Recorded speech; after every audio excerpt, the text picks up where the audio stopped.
to all. I welcome you all again in this second session uh, of the AICT Training and Learning Academy's 1 week faculty development program on sustainable change management in Technical Institute for National Education Policy 2020 implementation, organized by Government Engineering College, Bilaspur. I am overjoyed to take this opportunity to welcome the resource person of this session.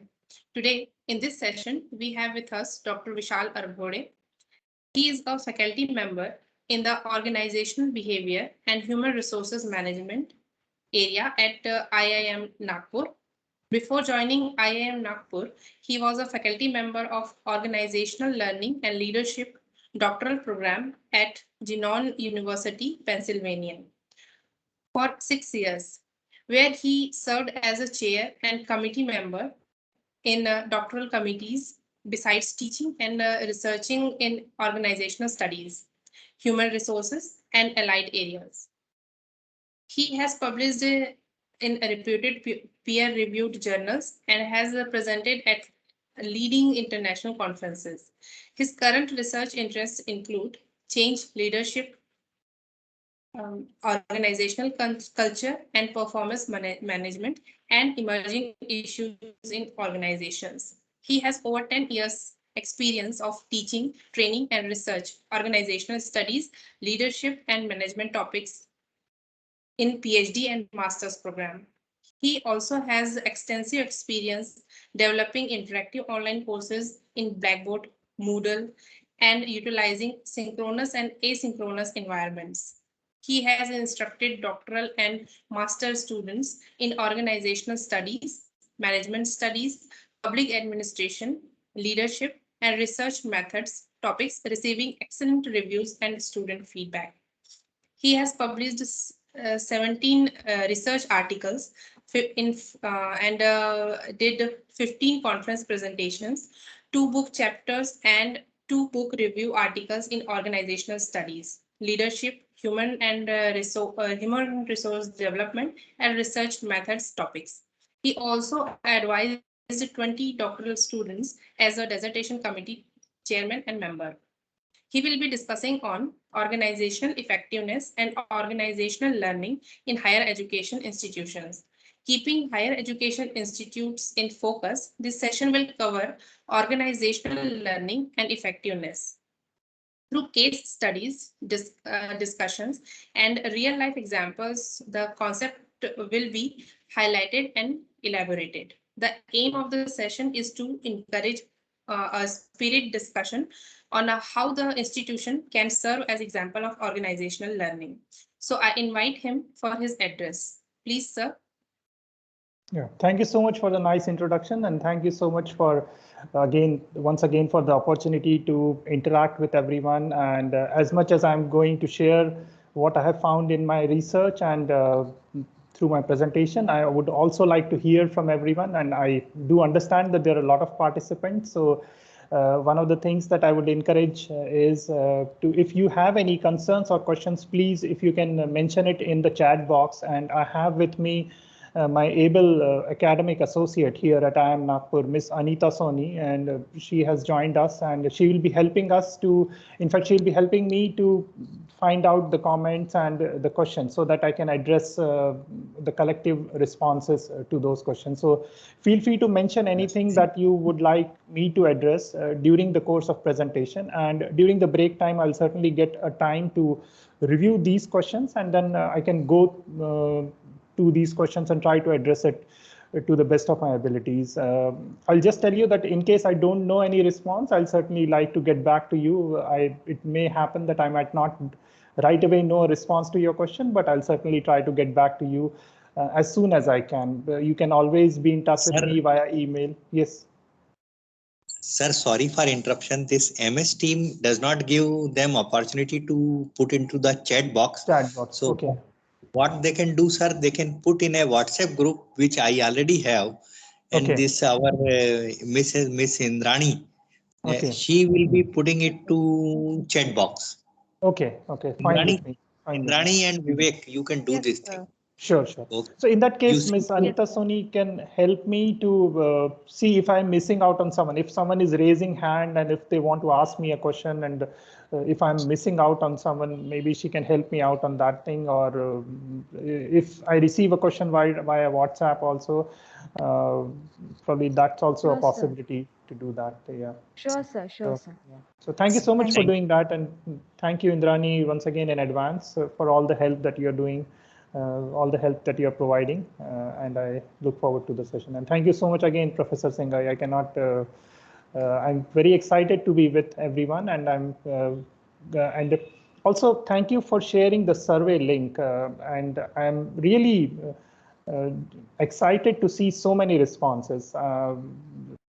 Despite you all being so busy in different sessions, and I sometimes jokingly refer to it as after hearing to so many presenters and so many experts in their field, in their respective field, we often get to a stage where we experience that intellectual hangover kind of thing, where we are so excited, we are filled with knowledge, and we are willing to share the knowledge. So I can already see though that enthusiasm coming up in the survey questions that I asked. A lot of you are excited about knowing more about NEP and how it fits in well with the current plan, and what is it that you can do best in order to utilize that framework and in order to promote learning at your workplace as well. So this presentation is going to focus more on that aspects. I'm trying to cover I reviewed your responses. I'll discuss those responses and try to cover most of it. Although I value all the comments that I received, each one of you has wonderful insights into what should be incorporated in this presentation. But as you will appreciate, due to the time constraint and limitation, I'll try to stick to the major themes that ran across. I'm a qualitative researcher, so my viewpoint is to treat different themes, to go through different comments and try to see if I can find a broader theme or a framework which I can incorporate in my presentation. So that is my first idea. So I'm just giving a sort of a disclaimer that please don't feel bad or don't feel that I have left out your comment or all. It's not not deliberate, but I'm just trying to see what fits in well with my current context, given the time constraint and everything. So moving forward to our presentation, the idea is to give you a break after around at 12 o'clock or 12:05, around 10, at least 10 minutes break. We will see 10 to 15 minutes break, and then again come back and discuss your survey responses and other things that I want to discuss with you all regarding organization learning concepts and learning organizations. So having said that, let's get to the presentation, or let's rather get to the concepts. And I hope I'm able to share anything or my presentation here. Hopefully, yeah, it does seem to me as if I'm able to do that. So I'll just start away with my presentation that I created.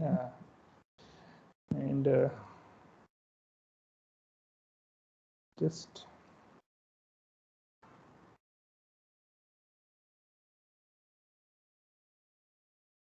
so I hope you all are able to see the presentation. It's the first slide. And I know if I ask everyone and everyone starts responding, it might be difficult. But in case Ms. Indrani is here, and if she can just give me confirmation, I can move ahead. Yes, it is visible. Okay, okay. So yes, it is visible, sir. Okay, thank you so much, Ms. Indrani. So I'll continue with the presentation. As Professor Singhai also mentioned and Indrani also highlighted, that this presentation is all about organizational effectiveness and organizational learning in higher education institutions. In my current job role as a faculty member in OBHR at IIM Nagpur, I research about organization concepts. I study organization analysis. I study about organization structure. I also teach organization design, organization culture, change, organization learning, and all.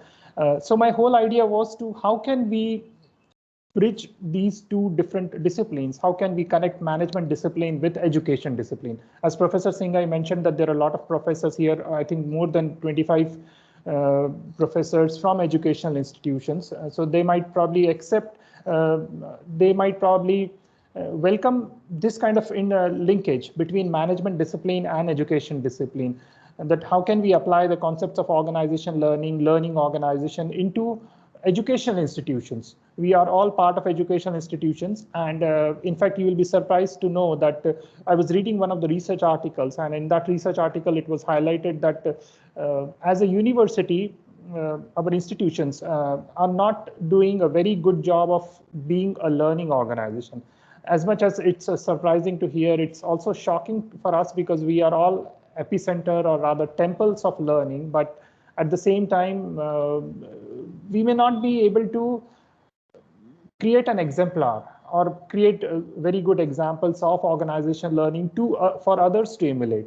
So the whole idea of this presentation is through through the interaction that I'll have with you all and through the responses that I received from your survey questions, I'll try to bridge this gap in terms of can these concepts be applied to education institutions, and why is it necessary, and what can we do in order to make this transition more effective.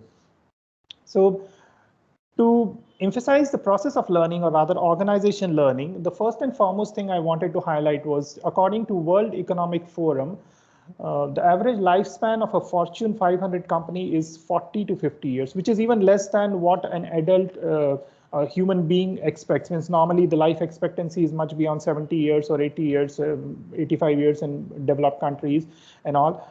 So you can see that Fortune 500 company, despite doing a lot of things right and despite being at pinnacle of their success, they still are not very sure whether they will be existing beyond 50 years time, like most of them. There are organizations which are there for more than a century, but they are very few and far between.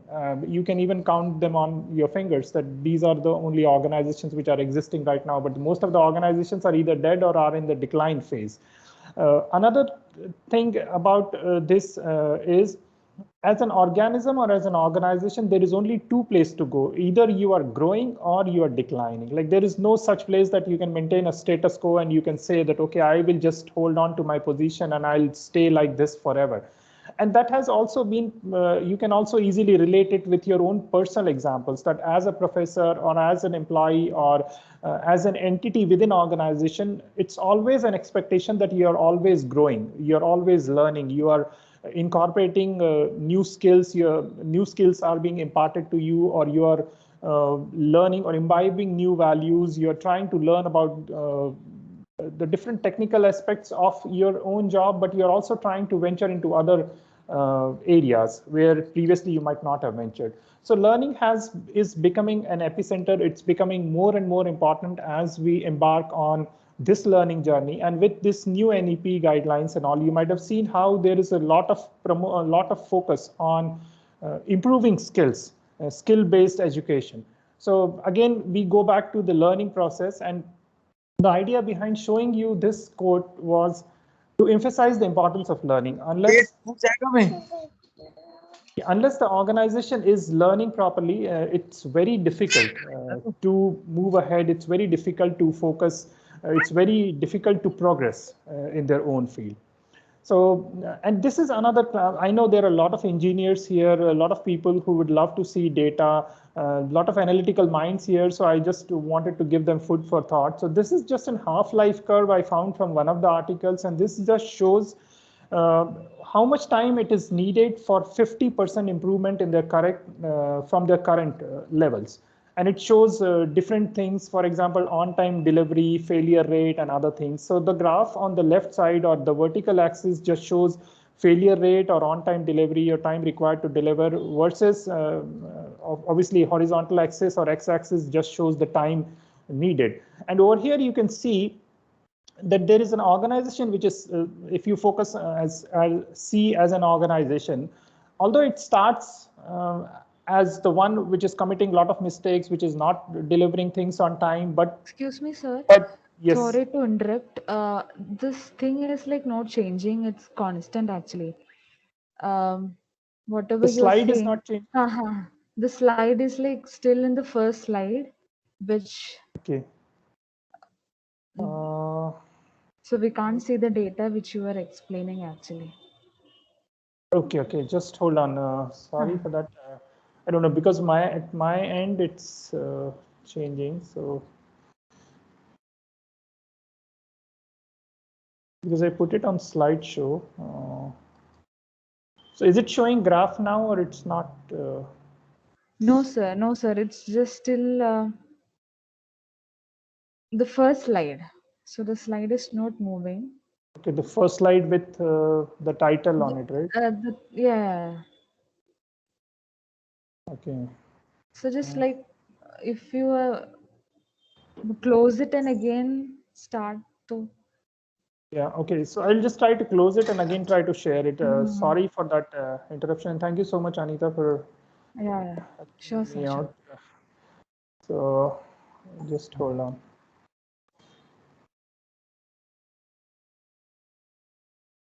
So even though ideally, because we are just used to using Zoom here, so ideally it should show up, but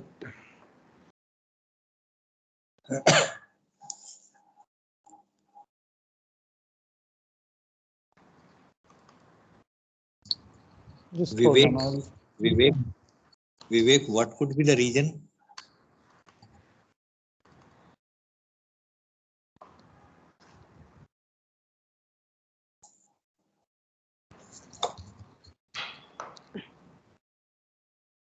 Yeah, I'm just trying to disconnect the monitor and then I'll just try to see if I can find, and I'll just try to share it once again. Into full screen. So were other presenters able to share the slides? Representing you. So current slides. So the first slide is visible now, right? Yes, sir. And the second? No, sir, it's not moving. It's stuck there actually.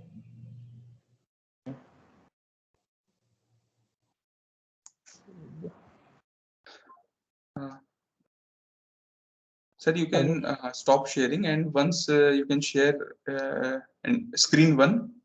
Okay. I stopped sharing and then I'm trying to share it once again. Yes, sir. Yes, sir. Yeah. Okay, and then put it from current slide if I do it. Yes, sir. So, now it's visible. Okay, It's so now you can see according to the World Economic Forum slide. Yes, sir. Yes, sir. Yes. Okay. Half-life curve. Okay. Okay. Thank you so much. I think Vivek, you are my life savior here. Thank you so much for doing that. In case, yeah. So yeah. So here, that's what I was explaining. That since most of you are engineers, and I think all of you are focusing on data and all. So this is the half-life curve I was trying to explain, and this curve merely shows on vertical axis there is failure rate and on-time delivery and other things, and on horizontal axis you can see the time required to do that. And for organization C, you can see that although it starts at a higher level, committing more mistakes, but gradually and slowly and consistently it improves, and the on-time delivery has improved and the failure rate has decreased. But if you see other organization, for example, D, E, or G, there is not much of an improvement. So the point I'm trying to emphasize is why is organization learning important, and what can it, how can it help us to move forward? So with this, I think I move to the second one. Now, I asked the survey question, and I'm grateful for the responses, for the enthusiasm that all of you have shown, and despite being so busy, you were able to fill out that survey. And I created these themes. These are mostly the themes that kept occurring or reoccurring as I had asked all of you to help me understand that what is it that you want to get out of this presentation. And most of you wanted to know more about organization effectiveness, differences between learning organization and organization learning, promoting organization learning in your own organization, how to create a learning environment, application of concept in education institutes. Just a thing that a lot of you also highlighted to and wanted to know more about the NEP concepts, but I thought that you have already been exposed to those concepts, but what I'll try to do is try to link it, not in an explicit fashion, but in a fashion so that it can help you to attain or help you to gain those skills, to meet those standards and progress accordingly. So that is my idea. So this is what I found out, and with the help of this presentation, I'm trying to address what all you wanted to know through this presentation. So I thought I'll start with the basic concept of what is a data, what is an information, how information is converted to knowledge, and ultimately what is wisdom. And this slide just summarizes it all. And we all know how important data is, but data by in itself does not help anyone. It may not enable a leader to take decision, and decision taken solely based on data is certainly going to falter. It's not going to be a worthy decision. So I think that's an important thing. The data has to be converted into information. Maybe it has to be organized, more structured, categorized. It should be usefully condensed, calculated. But again, that alone is in itself is not sufficient. It has to be converted into knowledge, which is generation of idea. Like after you have categorized that thing, how will you interpret that thing? How will you analyze that thing in order to convert it into knowledge? In itself, it's a meaning making process. Like what is it that you understand? And then also getting everyone on the same page, because your interpretation might differ from everyone else's interpretation, and you don't want that to happen. You don't want to create that kind of dichotomy within your organizations where everyone is understanding or interpreting things in their own way. So I think that is also important. And then the final thing is knowledge in itself is not sufficient enough. It has to be converted into wisdom, meaning that you have understood the concepts, you have integrated those concepts, and most importantly, you are able to apply those concepts after carefully reflecting on that, and then carefully choosing which are the actionable items and which principles you want to adhere to and which principles you want to like move on and don't want to consider. So I think that's the decision making process. And this is a pyramid kind of scenario where you have a lot of data. A lot of data is again tapered to knowledge, then knowledge to information. Information is again tapered to knowledge, and then finally at wisdom, which is the distilled version of what the data said. So I think this is important in organization learning context, as you will notice as we move forward. So that brings us to another important question about what is a learning organization, because most of you wanted to know like what exactly is a learning organization, and in fact some of you also mentioned in your responses that how will it differ from organization learning. So I will talk about those differences later, but let's focus on what is a learning organization, because that has been in vogue since 1990s, and Peter Senge, one of the chief architects of this learning organization concepts, gave a definition, but we'll use a definition right now which says by Stata, which says organization learning occurs through shared insights, knowledge, mental models, and builds on past knowledge and experience. And the organization that can employ these things becomes a learning organization. And in fact, learning organizations are not only adaptive, which is to cope, but generative, which is to create. And I'll talk about these concepts of what does adaptive organization means and what is it that classifies an organization as a generative organization, and why generative organization is much more able to reap those benefits compared to an adaptive organization. So so let's just focus on these differences between learning organization and organization learning. So let's get this concept straight. So learning organization is one that facilitates the learning of its members and transforms continuously. So one of the things which is clear in this definition is they have to facilitate or they have to promote learning within organizations.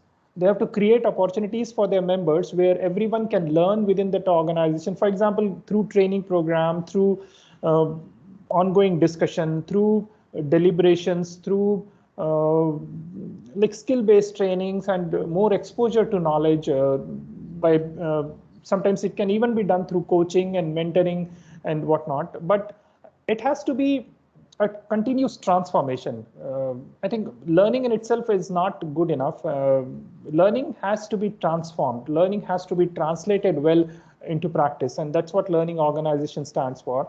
Learning organization also focuses on learning to enhance competencies and capabilities of employees. Nowadays, as you might have seen with the ongoing pandemic, most of the successful organizations are the ones who are able to adapt themselves, who are able to situate themselves well according to the available according to what the situation has presented.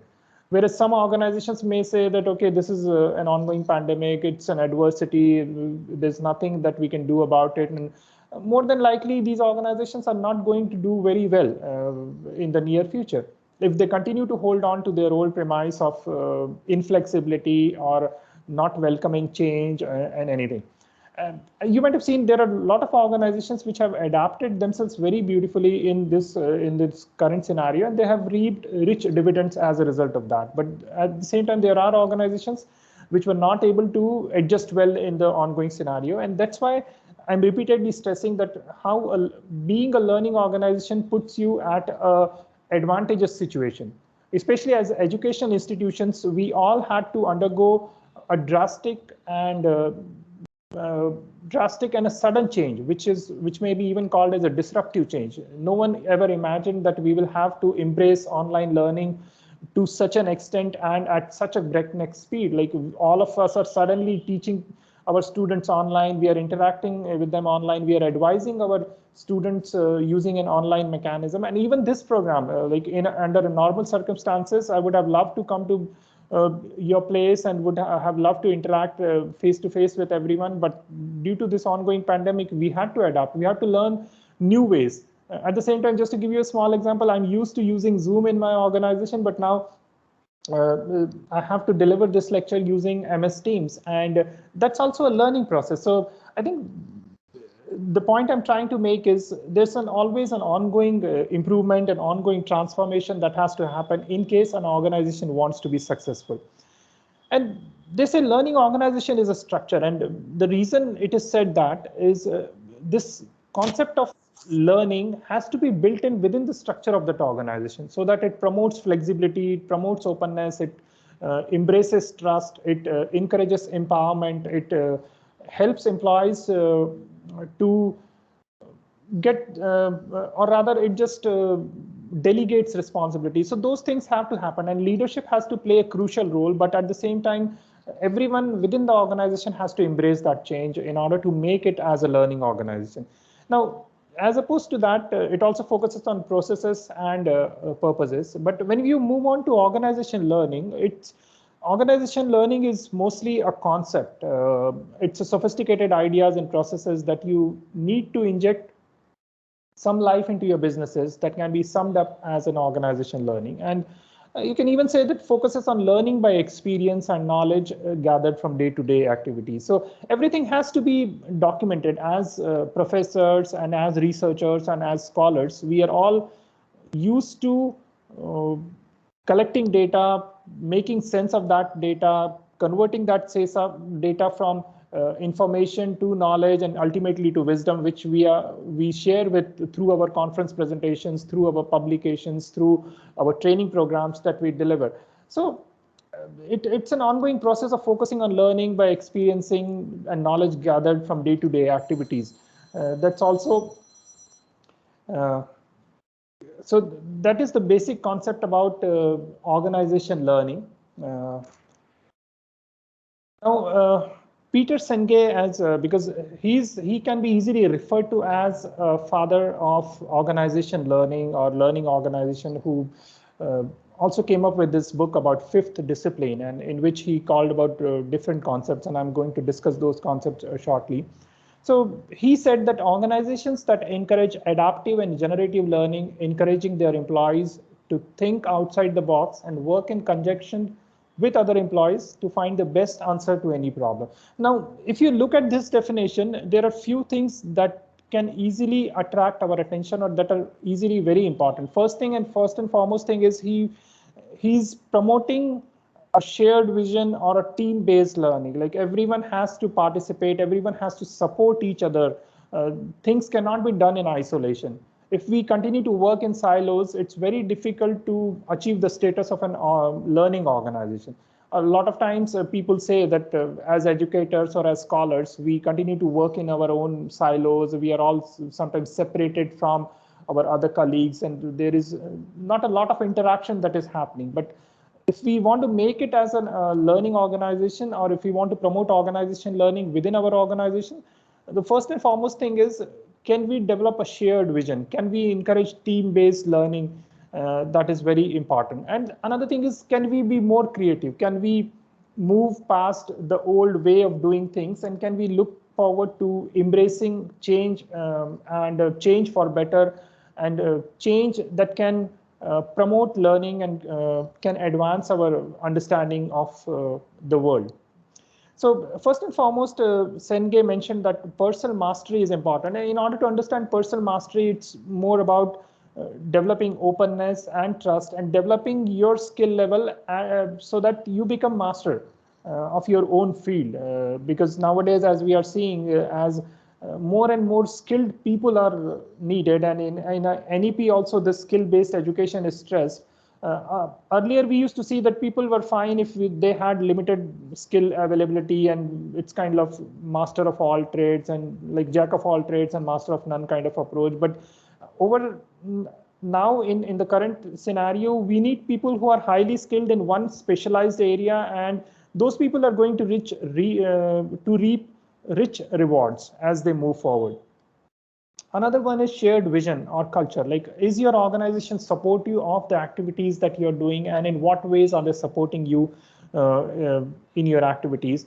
Then mental models are the framework, or reframing, or finding new ways of thinking. And one of the examples that comes to my mind is through Richard Feynman, who was a famous physicist, and he came up with this idea of keep on questioning your own assumptions and beliefs, and trying to explain things. So for example, if you're working on a project, can you explain your project to your colleague, or maybe to a lay person, in such a simple words that everything becomes clear? And if you hit a wall, meaning thereby that you cannot explain it further, probably that's the area where that's the area where the learning gap arises. So that's the kind of mental framework that he proposed. You can have your own way of thinking, or mental model. And finally, team learning or collective knowledge, which is nothing but how can everyone embrace collectively? How can everyone share their wisdom and knowledge? And how can you promote interaction, which is fruitful for the organization? And finally, Senge proposed systems thinking, which is not trying to see things in isolation, but trying to see things as being part of other components. So one of the most common mistakes that people do is when people are trying to make changes in one area of the organization. For example, if they are making a change in one unit or one department, they probably don't see that it might have a ripple effect or repercussions down the line to other departments or to university or other things. So Senge encourages everyone to see yourself being an integral part of the university or the department or the organization for that matter. And whatever actions you do, everyone's action is counted and is going to have some kind of ripple effect. And it certainly is going to change things on a broader scale, even though we do see it in a macro perspective. But from a macro view, things tend to evolve as things progress on a time scale. So these were the things that Senge wanted to propose. Now, I believe I've already sold you on the idea of learning or promoting learning within your organization, but I thought maybe I'll just try to just hammer that thought much more critically. So here I included, why is continuous learning important? So first and foremost, as I mentioned, in this COVID circumstances, in the ongoing pandemic, the environment is constantly changing. Although I mentioned about business environment, but for us also the same thing applies. Things are changing around us rapidly, and we need to adapt. And in order to gain competitive advantage, if you're able to do it before your competitors, you certainly become a pioneer in that field, and that helps you to gain a competitive advantage. Then, of course, retain top talent. People who are highly talented are going to get attracted towards organizations which promote this kind of skill-based training or learning, or gives them an opportunity to exercise their own skills or utilize their own skills rather, improve employee engagement. Because nowadays people are looking forward to learn more in their respective organizations. They want to do more, they want to situate themselves better. So improving employee engagement. And then finally, reducing costs through improved processes, which is also important. If you continue to learn, if you continue to question, here various organization researchers have focused on not only understanding the scenario, but also deeply reflecting on the scenario and borrowing that principles and applying it forward. So people always talk about feedback. Nowadays, feed forward is in vogue or is in fashion. Like instead of feedback, can you feed it forward? Can you learn on the things that you have already understood or you have already maybe being exposed to, and feed it forward to different concepts or to learn different new skills and to improve your processes. In one of the organizations, one of the US organization has a motto of never stop improving kind of scenario. So learning is at the epicenter. If you want to improve, so you need to reflect back on your current scenario and feed it forward. Like what is it that you can borrow and how can you do things better? Now, there are few things about learning organization that I want to emphasize because that can help us to understand things better. First and foremost is almost about systematic problem solving. If a problem arises, and I'm sure that all of you understand by the word systematic, it's a structured way of collecting data, organized way of presenting and analyzing that data, and then trying to solve problem using reasoning. It's not like a haphazard way that one fine day you woke up and you decided, okay, this is what I plan to do. It's never like that. It has to follow some scientific measure that on the basis of whatever past circumstances, you learn certain things and you are feeding it forward. Then experimentation, of course, there is always trial and error involved. Like things might work, things might not work, but unless you try it, you do not know whether things will work or it will not. Learning from past experience. Researchers always say, or rather scholars have mentioned, that a mistake is only a mistake if we fail to learn from it. And it's always good if we can learn from someone else's mistakes. If someone has already committed that mistake, maybe in your organization, maybe elsewhere, and you get to know about it, you don't have to reinvent the wheel. You don't have to try it again and expect a different result. Because obviously, you know the process and you know what the result or outcome was. So let's try something different. So learning from others is really critical. Then transferring knowledge. As educators and scholars, we are in fact expected, or in fact, it's our duty, larger roles and responsibility to transfer knowledge to the maximum extent possible through various means, maybe through MDPs, through training programs, so through conference presentations, through articles, and so on and so forth. So now I asked this question about, will you classify your current organization as a learning organization? So in fact, I was just stunned by the response because that's not the kind of response that I was expecting. I'm really glad that it has worked out for everyone. But I don't know if someone would like to take a stab at it, like what might be the percentages where people mentioned yes as their response? Like anyone would like to take, was it 40%, 70%, 30%, or maybe higher? Like anyone would like to say anything in response to the question that I posed about, will you classify your current organization as a learning organization? Anyone from mechanical engineering? I am a mechanical engineer, so I might be a little biased. So just to narrow it down further, anyone from mechanical engineering would like to say anything about, like, just a rough data, or anyone whose birthday falls, like, is the closest? Can you just give us a rough estimate about how many people indicated yes as their responses in percentage terms?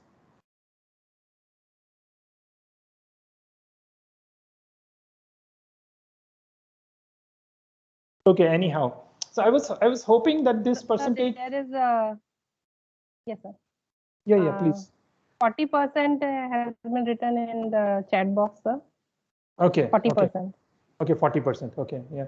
40. Anyone else would like to take a stab? How many people classified learning organizations? So most of them are classifying as at 40%, or is there any higher number?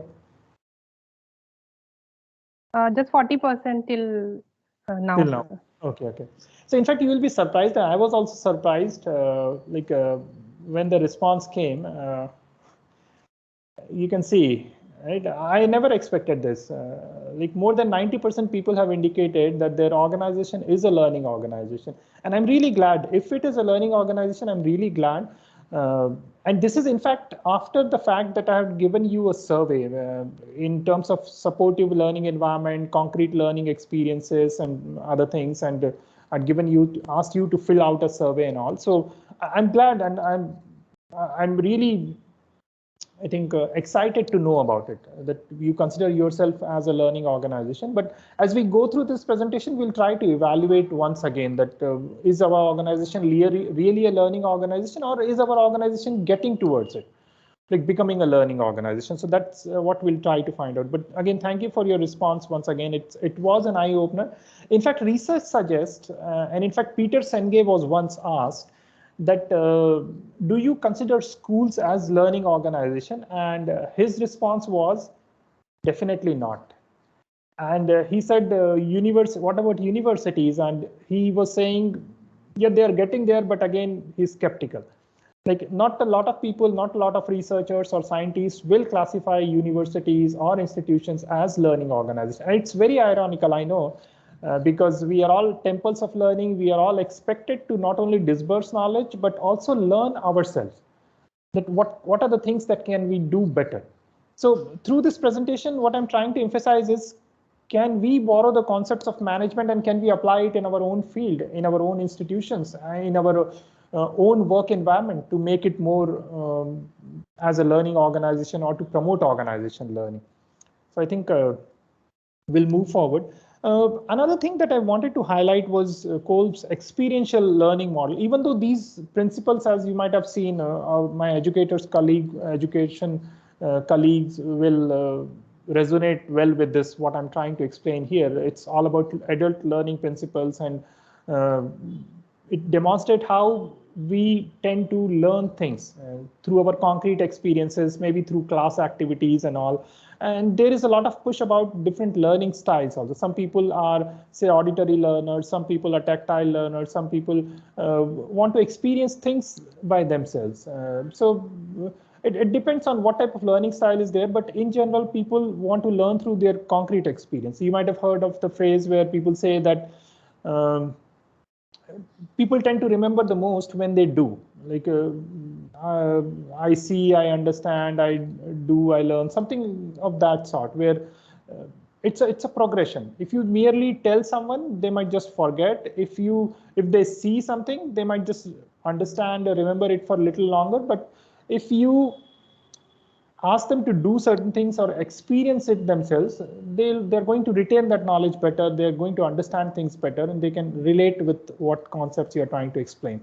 Now then, reflective observation, which is obviously, as I mentioned earlier, that you got to reflect on things. You have to discuss, you have to debrief.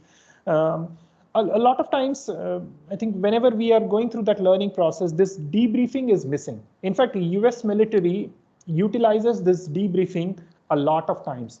They use it in order to just dissect that operations, like whatever operations that they go on for, they come back, and then the debriefing happens. That what are the things that they have done well, what are the things that they might have done better, and what are the things that they absolutely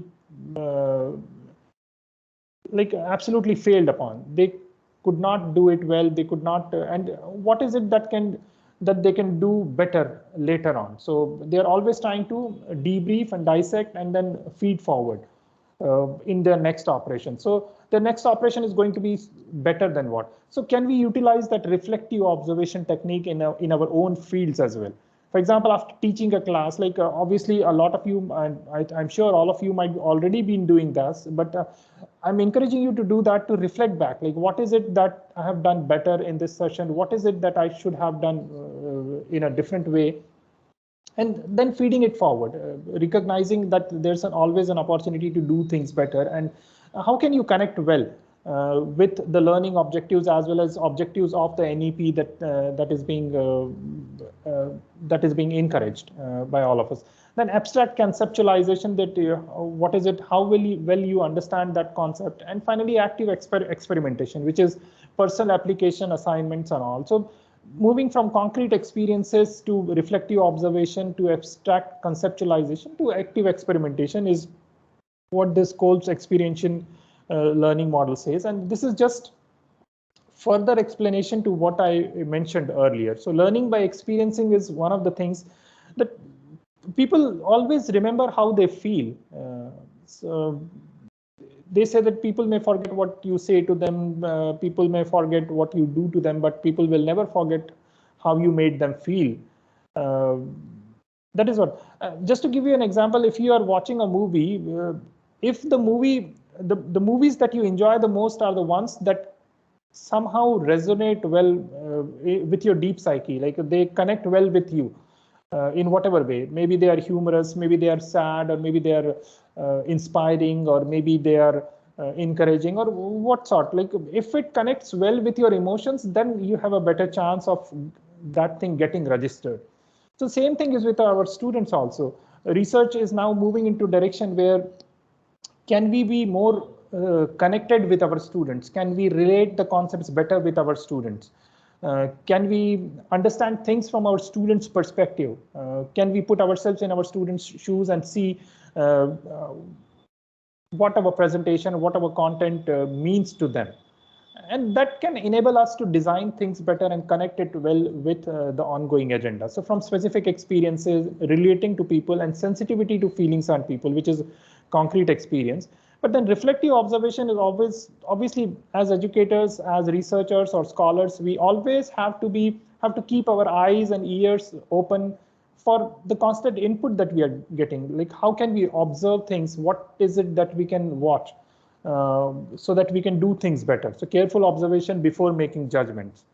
Don't try to jump to conclusion, but like observe it on a continuous basis. And viewing issues from different perspective, especially this empathy research is picking up really well in education sector, in business also. Looking for the meaning of things. And again, I'll caution you that people's interpretations might be different, and things that might appeal to you might not appeal that well to other people. And there's nothing wrong with that, but we just have to be mindful and open and trustworthy about those things.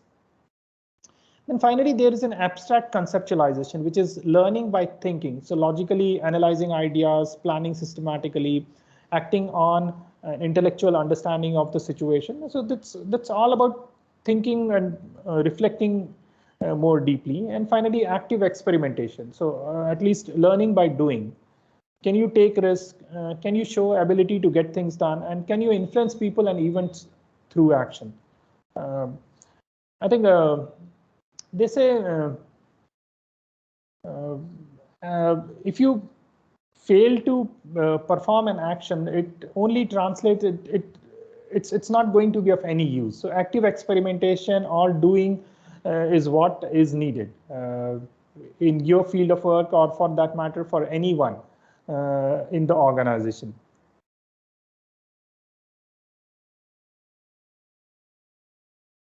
So I just remember that quote which says that action without thought is a stupidity, and thought without action is a dream. So both the things are like not going to help in any way. Action has to be coupled with thought. Like you have to take decisions, but it has to be thoughtful, based on the data that you have collected, based on the knowledge and information that you have transformed it into, and ultimately the wisdom that you have learned from that experience. Now, as I mentioned before about when I was talking about Senge, I highlighted two different terms. About one is about adaptive learning and one is about generative learning. So adaptive learning is the simplest one, and it's also referred to as single loop learning, which is nothing but you learn from that concept and you do it otherwise. You don't go further, and you do not think more about it, but you just think, okay, this is the way that I have done. So probably that's a better way to do it. And I'll explain it with an example. So it has a coping orientation. It's a reactive mechanism. If you do A, it results into B. So do something else. Result maybe say do D, so it results into E kind of scenario, which is an adaptive learning. So focus on solving problems or making incremental improvement. So this is also important in one sense, but refine the prevailing mental model. When you move into the next stage, which is generative learning, that concept will be much clearer. But adaptive learning is in a nutshell, this is what it looks like. Like if it's a current method, you apply the measure. Does the measure needs improvement? If it says yes, then incrementally improve current method. If it do not require any kind of improvement, then you just continue doing what you are doing. So this is an adaptive learning in a nutshell, and most of us tend to follow this adaptive learning. But when you move on to generative learning, which is more about like you are experimenting, you are getting a feedback, then you're thinking about it, you're reflecting back about it, and then you're changing your way of experimentation. Like how can you do things better? Ongoing analysis of how organization define and solve problems. It's always a loop kind of thing. You're always feeding it forward. You're always going back to what you are doing, and then you keep on improving the thing. So that's a generative learning concept. It's also referred to as double loop learning. Now, a lot of you also highlighted that can we come up with some of the examples of education institutions. Now, being from a management field, I couldn't come up readily with the examples, but I'll be more than happy to listen to any examples that you would like to share about how education institutions, or which are the education institutions within India or abroad, which can be classified as learning organizations, or which are or rather what we can do is, after going through these presentations, you will be well versed with the concepts of learning organization, and you can easily evaluate whether your own institute for that matter or any other institute is a learning organization, and what can you do about it. So I'm going to highlight few business examples, maybe Google, Adobe, Yelp, Pixar, and others, and what is it that they are doing that is classifying them as a learning organization. Of course, if you ask anyone like which company you would like to work for, most of them will come up with companies like Google, or maybe say Apple or Microsoft, since IT companies are doing really well, and of course reasonably so, because obviously they are doing certain things which has enabled them to progress so well. Google started in 90s, Microsoft again around that same time, but they have progressed very well. They have become one of the most valuable organizations, most valued organizations. People, in fact, Google, if you happen to listen to what the business magazines are saying, it consistently ranks itself to be one of the best places to work for. And there are reasons for that, and I'm just going to highlight few of these. First and foremost, Google's employees have flexibility to set their work schedules, or schedules rather. They can set their own schedules. There's a lot of flexibility in designing their work environment. There's not a lot of restriction that you have to be here at one particular time, maybe say from 8 o'clock to 4 o'clock or 9 o'clock to 6 o'clock, or you have to be here or there. It's not like that. It's mostly based on there's a level of trust that's there, and they trust that their employees are engaged and they are creative and they are contributing to their maximum potential. They've also analyzed manager performance ratings and feedbacks on Google's annual employee survey, which is obviously the process of reflecting back on what you're doing, feeding it forward. Like what is it that you're doing well? What is it that you can do better? So it can only come after you have collected data, you have analyzed the data, and you are reflecting it back on improving things. Then Google reviewed comments on performance ratings to find behaviors that were repeatedly attributed to great managers. So they have in fact done their own survey about who the great managers are. And this is only possible if you happen to take 360-degree feedback. So feedback about not only about the people who are reporting to you, but also people to whom you are reporting. If you can provide feedback, and likewise, laterally also it's possible about your own colleagues, like what sort of feedback can you give to them. So that feedback is collected, that data is collected, and it's always analyzed, and constant improvement is sought after. Then double-blind interviews with a group of the best and worst managers. Now again, whoever is doing well in their organization, they are highly valued, but at the same time, whoever needs improvement, they're also focusing on them. And then they're trying to analyze and come up with something like, okay, these people need some help, but what is it that they're not doing properly? What is it that people are not valuing?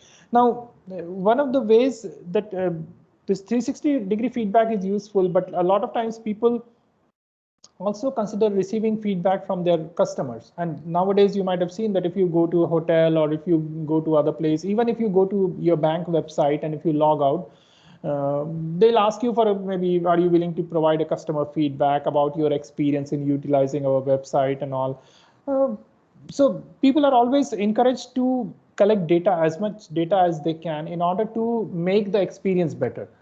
And the reason that they are doing is because we tend to think from our own perspective, but unless we know how our customers are thinking for us, although I hate to call our students as customers, but ultimately that's the kind of notion that's developing in educational world also. Like we are the service providers and students become customers, and students have expectations from us that we need to provide knowledge in such and such manner. We need to structure our class in such and such manner.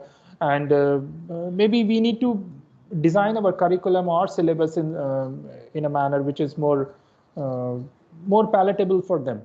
So I think there's always an expectation. So this expectation will always come from this feedback. And that's the reason why we always take student feedback from our classes. Like what is it that the professor has done well? What is it that has some room for improvement?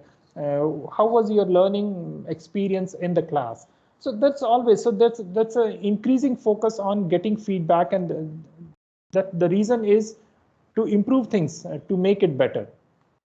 Similarly, if you go for Adobe and if you listen to what Adobe has to say, so leadership insists on integrity, transparency, and open lines of communication with staff. And this is really, really important. And when I asked you to fill out the survey, most of you ended up reflecting on this piece, that how can leaders support you in your organizations, and how can this transparency and trust and more support and encouragement can catapult your organization to becoming even better than what you're doing right now. And this the example from Adobe shows that what it means to be more transparent, what it means to be more supportive, and what encouragement can do to employees within institutes. Adobe Life blog also shares stories about staff achievement. A lot of times it's being done, and it's in order to encourage others to do better.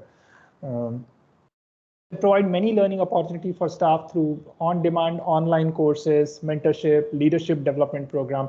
As all of you are attending this training program, and you might have listened to experts from different disciplines interacting with you all. So having the opportunity to listen to others and going through this training program also helps an organization to become a learning organization, because one is it shows openness to new way of thinking. It also shows that the organization is committed to developing its employees. Then create award-winning program called as Kickbox, and it's their own way of demonstrating how and what can they do. So that encourages innovation and risk-taking, no matter what the outcome. Now, this is very, very crucial. I would like to focus on this point, and probably I think most of you can resonate with this. When the environment around us is fearless meaning thereby you are allowed to take risk, you are allowed to experiment, you are allowed to fail, which sadly not in many organizations, we don't get an opportunity to fail and still continue to work in the organization, because failure is obviously looked down upon. Failure is not looked in an encouraging way. But you might have seen either in one of the articles that I shared with you, or otherwise, I'll just share that example. In one of the companies, an employee committed a mistake, and that mistake costed $10 million to that company. And then this was the person was a very young employee, joined recently, but he committed a mistake. Then he was summoned up, or he was called to meet the CEO, and this employee was really trembling with fear, and he said, most probably, sir, you want my resignation.